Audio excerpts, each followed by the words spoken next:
guys! So, hello mga ka-Lyndley natin. Kung nakikita niyo, sobrang bare ng face ko. And parang kakagising ko pa lang ang gulo-gulo ng buhok ko. Kasi ang gagawin natin content for today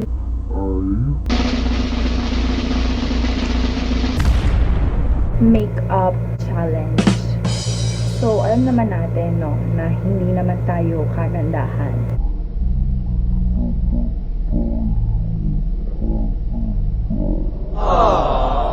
Pero, of course, because of invention of many cosmetics, kaya tayo mga kababaihan, kaya na nating pagandahin ang mukha natin by just putting on makeup. And then, yun na, pwede na tayong hindi maganda. So, itong mukhang ito, kayang gumanda niyan.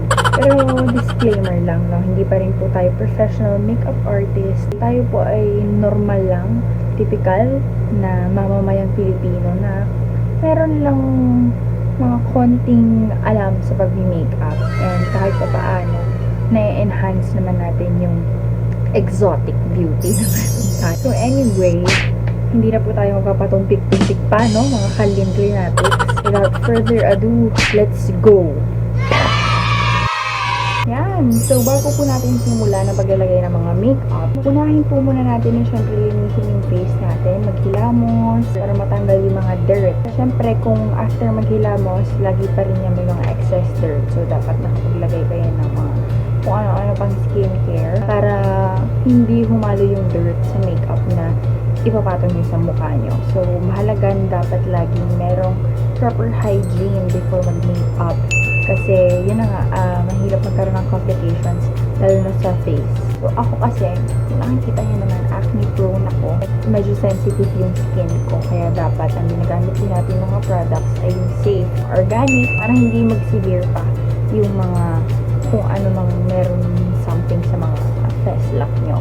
So, ako dahil nga mapimples ako, gumagamit ako ng mga products na bagay for sensitive skin, especially sa mga may mga acne. Dapat light lang din yung mga ginagamit niyong makeup, hindi matatapang. Kaya lang, usually ng mga makeup na safe, sila pa yung mga pricey.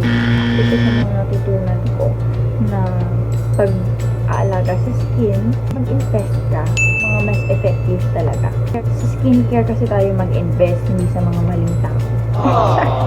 Anyways, simulan na natin. Bilang nakapaglinis naman ako ng face, bago kayo maglagay ng makeup, kailangan meron muna kayong base. Kasi mas kakapit yung makeup, mas tatagal siya sa mukha nyo kapag meron kayong base. So, unang-una dapat dyan ay yung moisturizer cream. So, ang ginagamit kong moisturizer, itong St. Ives. Yan. St. Ayaw nyo mag-focus. St. Ives Renewing Collagen and Elastin Moisturizer. So, pag nilalagay ko siya, konti lang kasi medyo malakit siya. Hindi siya kagaya ng ibang moisturizer na yung water-based na konting ano mo lang, pahid mo lang, tuyo na agad. So, ito yung ginagamit ko. Medyo mahal to. Char, hindi mga 300 pesos lang to, mahigit.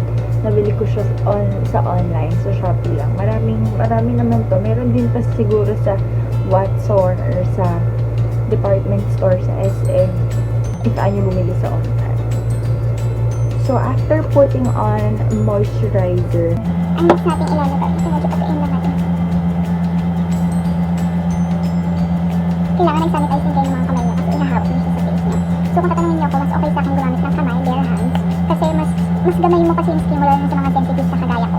Yung mga pimples ako ganyan. So, mas gamay ko kasi kung alin yung mga dapat gentle lang yung hawakan or kuskusin kaysa sa kapag may brush ka or may mga sponge ka. Although meron pa rin ako nun, ginagamit ko lang siya sa ibang makeup na ilagay mo. So, next natin sa moisturizer is the powder. Ayaw mong Johnson's baby powder. White lang yung ginagamit ko. Kasi ako ay nagpapa-facial ngayon sa executive. Shout out po sa the executive.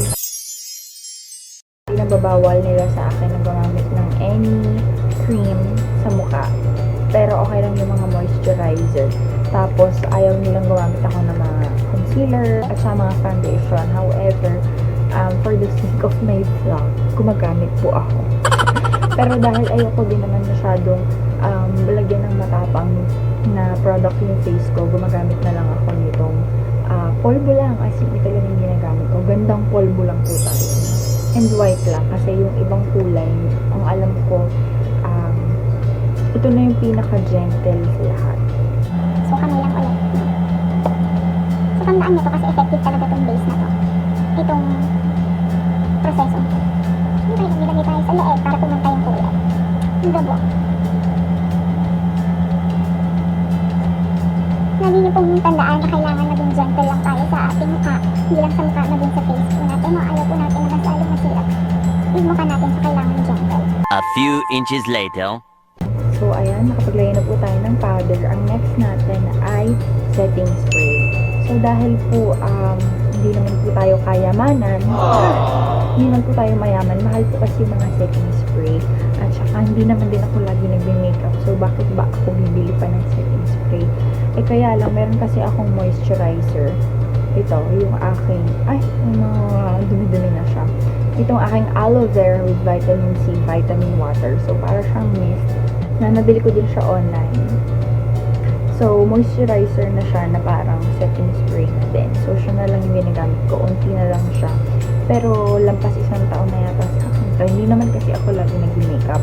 Pag tinatamad ako mag-moisturizer, kunwari, pag sa office, ganyan, mabilisan. Ito na lang yung inilalagay ko. So, Yan, sikit-sikit lang. So, patiin lang natin ng konti. So, hindi siya kukuskusin kasi ilalagay niyo lang siya dyan. So, ayun no, bilang hindi naman din kami dahil itong mga ipinaglalagay sa face. Tagal matuyo ha.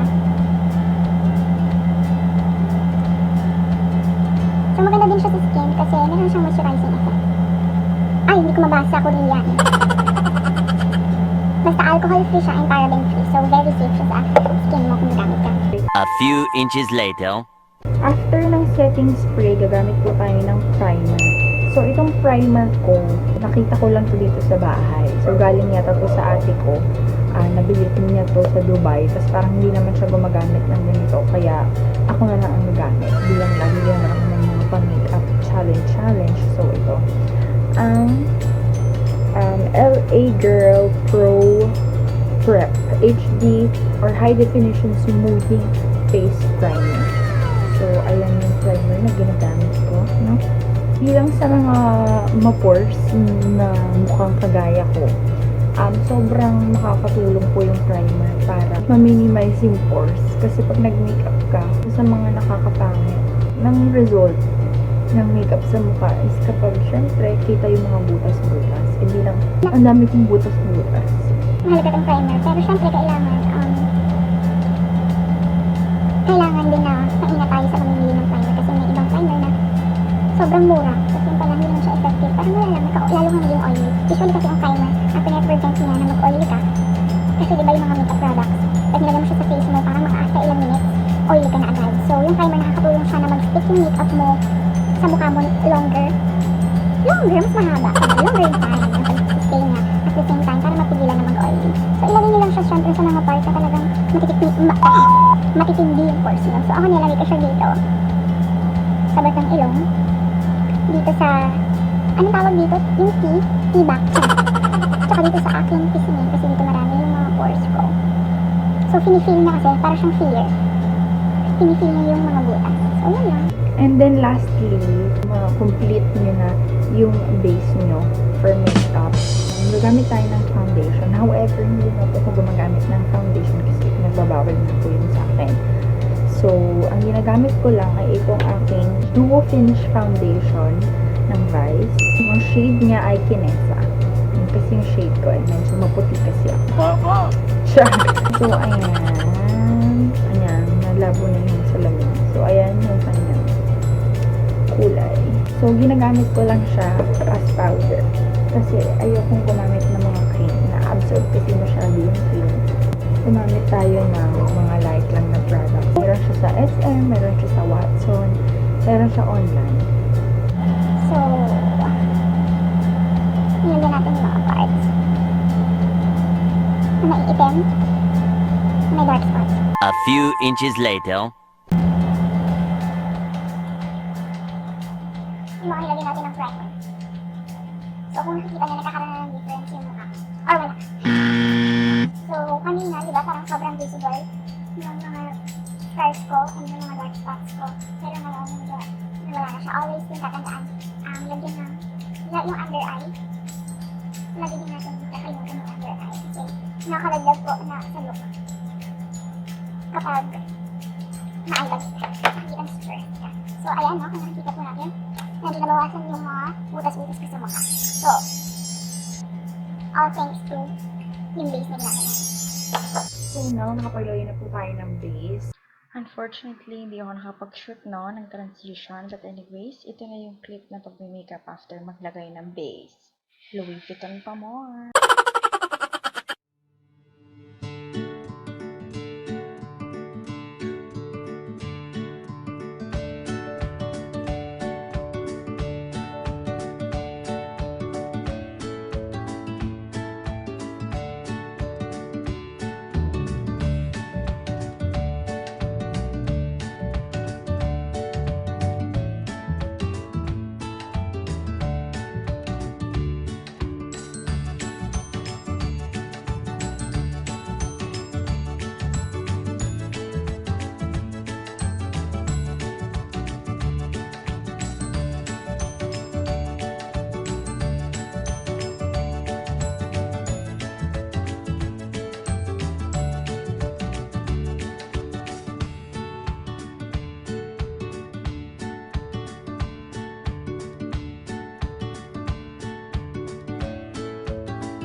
What follows is a brief construction montage.